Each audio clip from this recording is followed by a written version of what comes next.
এই ফোনটা একটু দেখুন না প্লিজ। ওয়াও, আচ্ছা ম্যাম, আপনি কি মিস্টার রয় চৌধুরীর বন্ধু? কে মিস্টার রয় চৌধুরী? ও, আপনি কি ওই রয় চৌধুরী গ্রুপ অফ ইন্ডাস্ট্রিজ এর মালিকের কথা বলছেন? না না, আমি ওনাকে চিনি না। আমি কেন, আমার মনে হয় কেউই ওনাকে চেনে না। বড় বড় মানুষেরাই না দেখা পান না। আমিও কোনোদিন ওনাকে দেখিনি। সাডেনলি আপনি এই প্রশ্নটা করলেন কেন? অ্যাকচুয়ালি ম্যাম, আপনার হাতের এই ফোনটা আসলে এটা ফোনের স্পেশাল এডিশন। এই কাটিং, এই ডিজাইন, এই লোগো, এটা জাল করা ইজ নেক্সট টু ইম্পসিবল। আর গোটা ভারতে বিক্রি হওয়া এই ফোনের সেকেন্ড পিস এটা, যেটা মিস্টার রয় চৌধুরী কিনেছিলেন। সেদুরে জিজ্ঞেস করছি ম্যাম, আপনি এই ফোনটা কোথা থেকে পেলেন?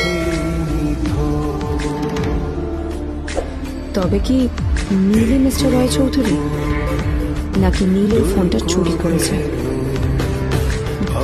বেকার নীলের কাছে কোটি টাকার ফোন কোথা থেকে এলো? নীলের সত্যিটা তাহলে কি? আর ও যদি সত্যি বড়লোক হয়ে থাকে, তবে নিজের শ্বশুর বাড়িতে খরচামাই হয়েই বা থাকে কেন? আদ্রিতা এসব কথাই মনে মনে ভাবছে, তবে আদ্রিতার বিশ্বাস